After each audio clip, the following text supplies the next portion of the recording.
కాంగ్రెస్ ప్రభుత్వ వైఫల్యాలపై BJP charge sheet విడుదల చేసింది. 6 అబద్ధాలు 66 మోసాల పేరుతో బీజేపీ ఛార్జ్ షీట్ రిలీజ్ చేసింది. కాంగ్రెస్ ఏడాది పాలనలో వైఫల్యాలను ఛార్జ్ షీట్లో పొందుపరిచారు.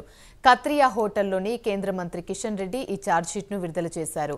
100 రోజుల్లో 6 గ్యారంటీలు అమలు చేస్తున్నామన్నారు. అమలు చేయకుండా సంబరాలు చేసుకోవడం ఏంటని కిషన్ రెడ్డి ప్రశ్నించారు. కాంగ్రెస్ పాలనపై ఏ వర్గం కూడా ఆనందంగా లేదన్నారు. ప్రభుత్వాన్ని ప్రశ్నించాల్సిన బాధ్యత ప్రతిపక్షంగా తమపై ఉందన్నారు. గత 10 ఏళ్ల బీఆర్ఎస్ పాలనకు ఇప్పటి పాలనకు తేడా లేదని కిషన్ రెడ్డి మండిపడ్డారు. సంవత్సరం విజయోత్సవ సభల పేరుతో వారం రోజుల పాటు అనేక రకాల ఉత్సవాలు నిర్వహిస్తాం.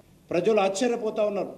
ప్రజలకు ఇచ్చినటువంటి ఏ ఒక్క హామీ అమలు చేయకుండా ఈరోజు విజయోత్సవాల పేరుతో ముఖ్యమంత్రి గారు మరి పెద్ద పెద్ద సభలు పెట్టి కోట్లాది రూపాయలు ఖర్చు పెట్టి ప్రజాధనాన్ని సభలు జరుపుతున్నప్పుడు ప్రజలు ఈరోజు మరి తమకిచ్చినటువంటి హామీల గురించి ప్రశ్నిస్తున్నటువంటి పరిస్థితి ఉన్నది.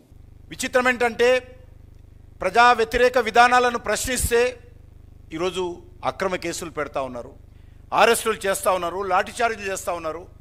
కాబట్టి నేను అవన్నీ వరుసగా వస్తున్నప్పుడు చెప్తాను. ముఖ్యంగా ఈ యొక్క 10 సంవత్సరాల బీఆర్ఎస్ పాలన, 1 సంవత్సర కాంగ్రెస్ పాలన ఏ మాత్రం తేడా లేదని ఈరోజు స్పష్టంగా చెప్పగలుగుతున్నాం. సంవత్సరం